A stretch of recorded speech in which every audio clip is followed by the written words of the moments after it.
In a way, that was the worst. Old Sparky never burned what was inside them, and the drugs they inject them with today don't put it to sleep.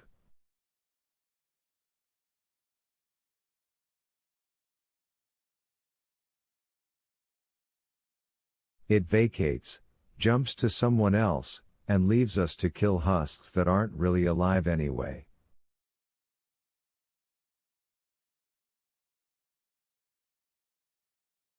I turned my attention to the giant.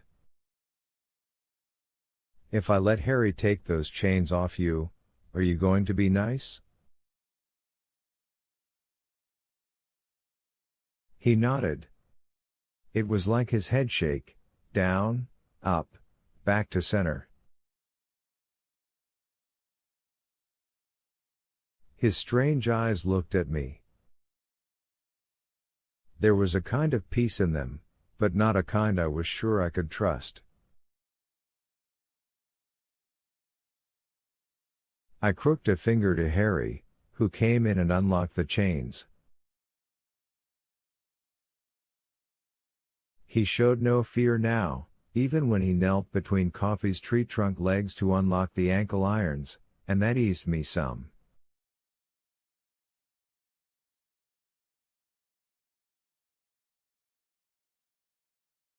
It was Percy who had made Harry nervous, and I trusted Harry's instincts. I trusted the instincts of all my day-to-day E-block men, except for Percy.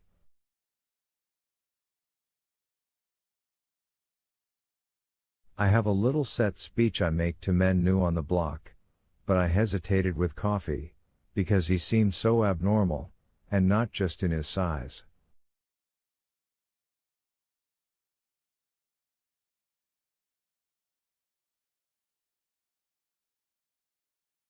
When Harry stood back, Coffee had remained motionless during the entire unlocking ceremony, as placid as a Percheron. I looked up at my new charge, tapping on the clipboard with my thumb, and said,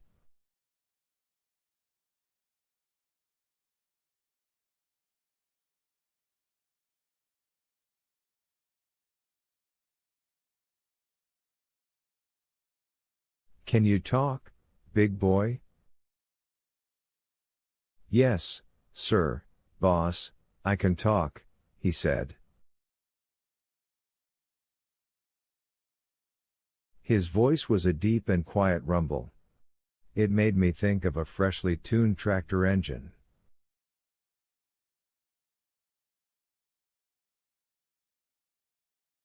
He had no real southern drawl, he said not but there was a kind of southern construction to his speech that I noticed later.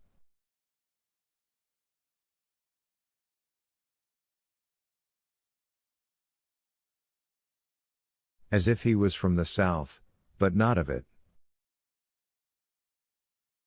He didn't sound illiterate, but he didn't sound educated.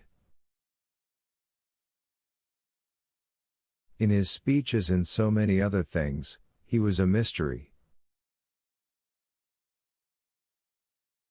Mostly it was his eyes that troubled me, a kind of peaceful absence in them, as if he were floating far, far away.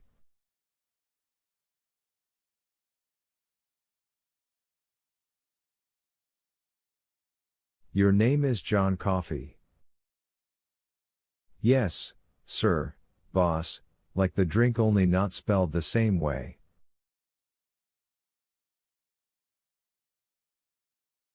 "So you can spell, can you? Read and write?" "Just my name, boss," said he, serenely. I sighed, then gave him a short version of my set speech. I'd already decided he wasn't going to be any trouble. In that I was both right and wrong. "My name is Paul Edgecombe," I said. "I'm the E-block super, the head screw." "You want something from me, Ask for me by name. If I'm not here, ask this other man. His name is Harry Terwilliger.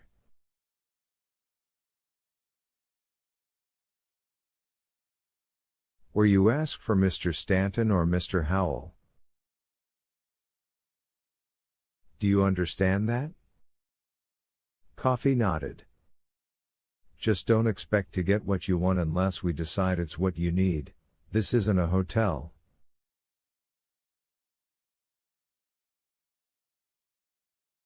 Still with me?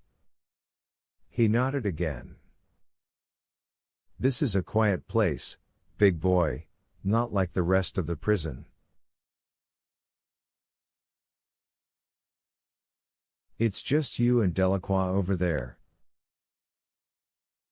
You won't work, mostly you'll just sit.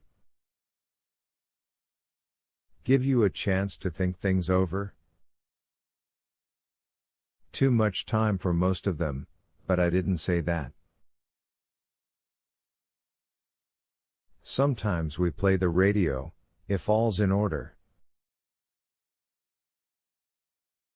You like the radio?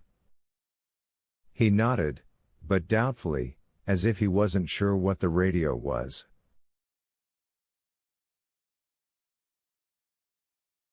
I later found out that was true, in a way. Coffee knew things when he encountered them again, but in between he forgot.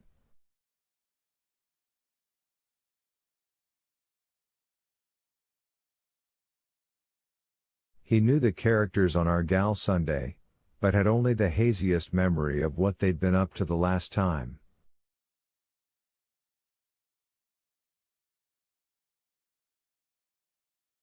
If you behave, you'll eat on time, you'll never see the solitary cell down at the far end, or have to wear one of those canvas coats that buttons up the back.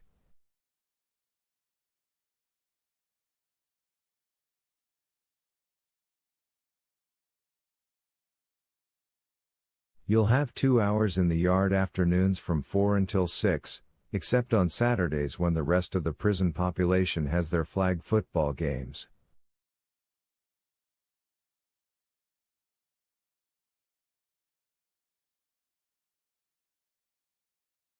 You'll have your visitors on Sunday afternoons, if you have someone who wants to visit you.